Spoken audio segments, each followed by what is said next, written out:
No, but, a lot of people ask me about that and say, what's the secret of Mrs. Brown? And I don't know if there is any secret about Mrs. Brown. She's a bitch. I mean, she's an old cow. I also think that she's at an age where she doesn't care what she said. There are television shows, and then there are cultural institutions. Mrs. Brown's Boys falls firmly into the second category. Since it burst onto BBC One in 2011, this gloriously chaotic, deliberately old-fashioned sitcom has divided critics and delighted millions. The premise sounds simple enough, a loud, foul-mouthed Irish mammy navigating family life in Dublin, but what Brendan O'Carroll built around that premise was something far more complex than it appeared on the surface. This was not just a television show. It was a family business, a stage phenomenon reborn for the small screen, and for many of its cast members, a way of life. Yet over the years, something began to shift. Faces that had become as familiar as old friends started disappearing. Some exits were quiet and dignified. Others were messy, painful, and very public. And with each departure, audiences found themselves asking the same uncomfortable question: what is really going on behind the scenes of one of Britain and Ireland's most beloved comedies?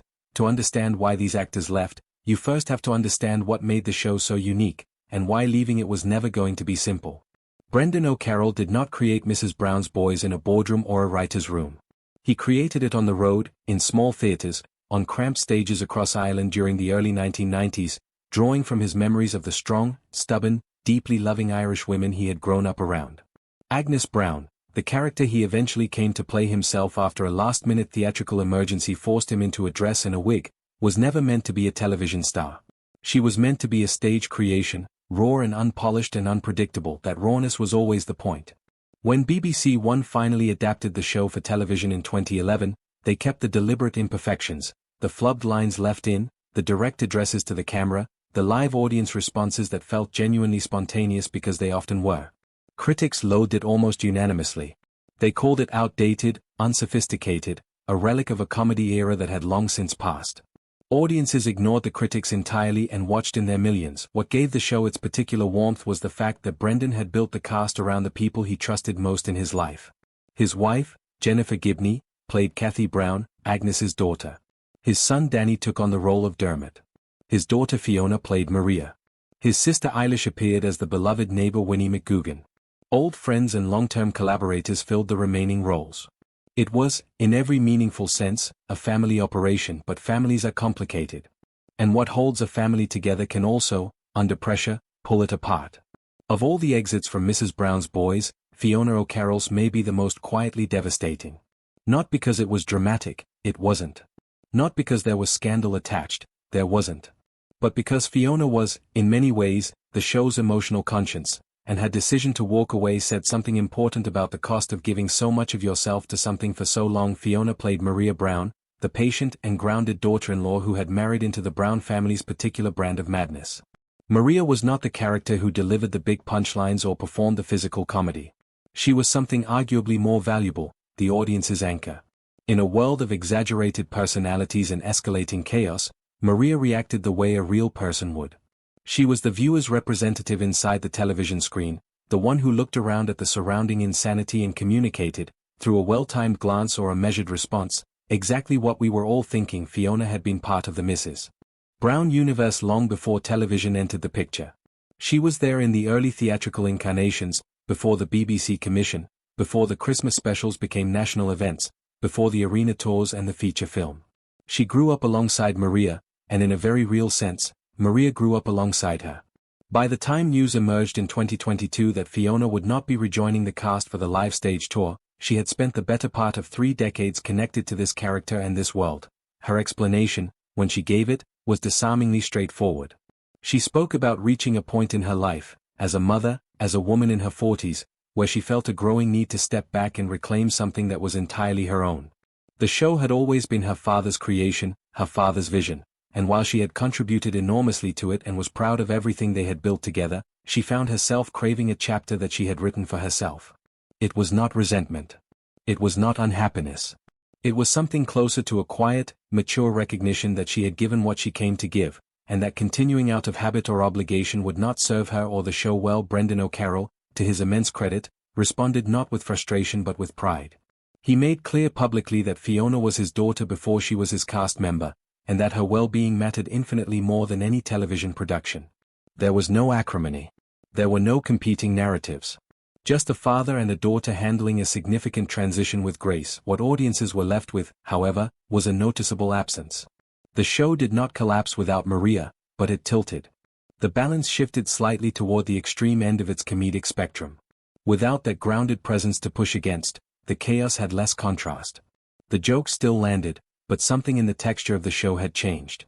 Fiona O'Carroll's decision was entirely her own, entirely reasonable and entirely understandable, and yet it quietly altered the DNA of a program she had helped build from the very beginning. If you want to understand why Rory Cowan left Mrs. Brown's Boys, you need to set aside any assumptions about television feuds or contract disputes or creative frustrations, because none of those things are the story. The real story is about a man caring for his elderly mother while simultaneously performing one of the most high-energy roles on British and Irish television, doing it for years without complaint, and eventually reaching a point where he simply had nothing left to give. Rory had been connected to Brendan O'Carroll long before either of them became television personalities. He had originally worked as Brendan's publicist, helping to promote the early-stage shows and build the Mrs. Brown brand during the lean years of touring small venues across Ireland and Britain. When the role of Agnes's son Rory needed filling, Brendan offered the part to his trusted friend almost as an afterthought. The character was supposed to be temporary. Nobody anticipated that Rory Cowan would bring something so specific and so irreplaceable to the role that the character would become impossible to imagine without him. Rory Brown, with his bleached hair, his immaculate fashion sense, his razor-sharp comic delivery, and his effortless chemistry with Brendan's Agnes, became one of the show's defining presences. His relationship with his mother on screen mirrored something genuine and warm. Audiences adored him not just because he was funny, but because he felt real. His love for Agnes, even in the middle of the most outrageous scenes, never felt performed. Off-camera, Rory was navigating something profoundly demanding. His real mother was aging and required significant care. For years, he managed the exhausting dual reality of touring and filming with Mrs. Brown's Boys while ensuring his mother had what she needed. He did not make a public issue of it. He did not seek sympathy. He simply carried it, as many people in similar situations do, quietly and without complaint. After his mother passed away, Rory found himself confronting a kind of reckoning. The grief was significant, but so was the exhaustion that had been accumulating for years. In interviews following his 2017 departure, he was honest in a way that felt genuinely courageous. He admitted that he had been unhappy on the show for some time before he left. Not because of the people around him, who he spoke of warmly and with evident affection, but because the joy that had originally made performing so natural had been quietly replaced by something heavier. He had been going through the motions, and he knew it, and he believed the show and the audience deserved better than that. What makes Rory's exit particularly meaningful is how clearly it illustrates the human cost that long-running television productions can exact. The schedule is relentless. The expectations are constant. For someone simultaneously managing family caregiving responsibilities, the weight becomes extraordinary. Rory Cowan made a brave and deeply considered decision to step away, and even those fans who struggled most with his absence would have difficulty arguing that he didn't make the right choice. The role was recast. Damien McKeenan took on the character, and he gave it everything he had. But audiences know, in the way audiences always know, when something essential has shifted. The new Rory was a different Rory, and the show moved forward differently as a result. Gary Hollywood's departure from Mrs. Brown's Boys was not quiet. It was not graceful. It was not handled with the kind of dignity that Fiona O'Carroll's or Rory Cowan's exits had been. And for precisely that reason, it told audiences more about the internal workings of the production than any of the previous departures had. Gary had played Dino Doyle since the earliest days of the television version of the show. Dino was Agnes's flamboyant, fashion-obsessed hairdresser, the kind of character who makes every scene slightly more colorful simply by walking into it.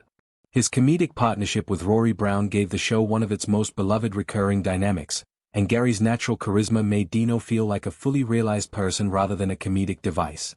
He had been part of the Mrs. Brown family for over a decade.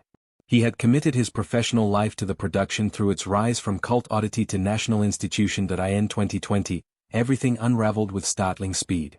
Gary was absent from the Christmas and New Year specials without explanation. No farewell episode. No narrative conclusion for Dino. The character simply disappeared, and the silence surrounding that disappearance was deafening. What emerged subsequently was Gary's account of what had happened. He alleged that he and Damien McKeenan had discovered a significant disparity between their pay and the pay received by other members of the cast for those 2020 holiday specials. When Gary raised the issue with the production, He claims the response was not dialogue or negotiation but effective dismissal.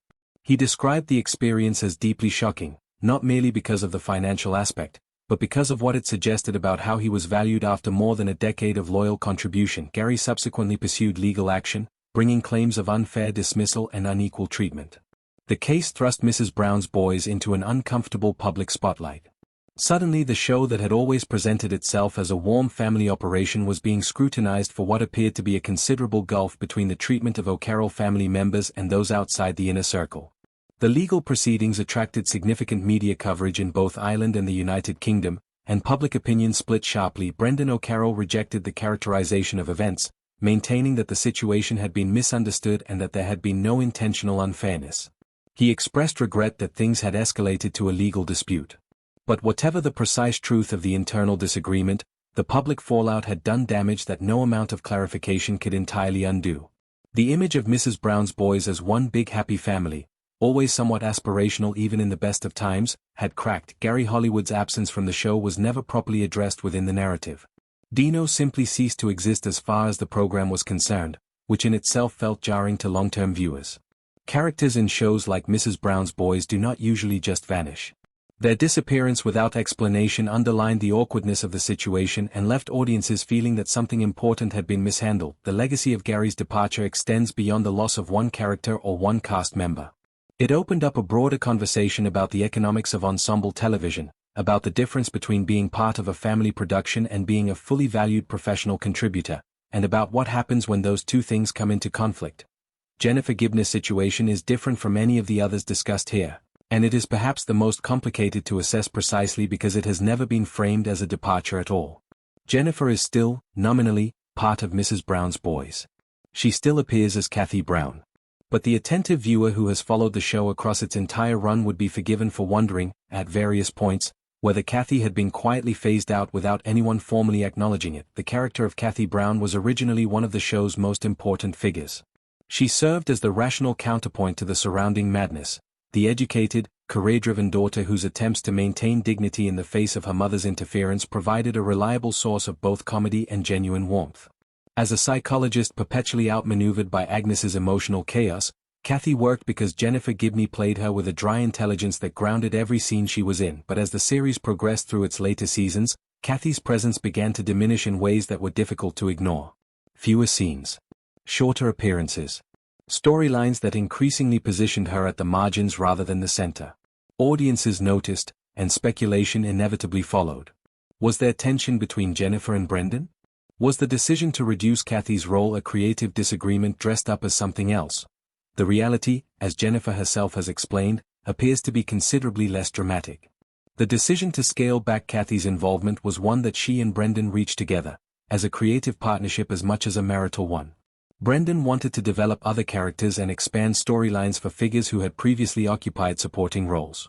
Jennifer, for her part, acknowledged that Kathy as originally conceived had run a great deal of her natural course.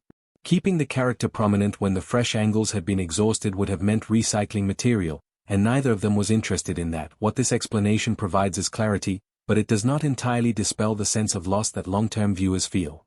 Kathy Brown was a specific kind of presence, the one who reminded the audience that the world of the show existed in relation to reality, even when it was at its most anarchic. Without that tether, Mrs. Brown's Boys leans more heavily on its broadest instincts, which some viewers appreciate and others find wearing. Whether the decision to diminish Kathy was artistically wise or simply pragmatic is a question each viewer will answer for themselves. But the effect on the texture of the show has been real and lasting.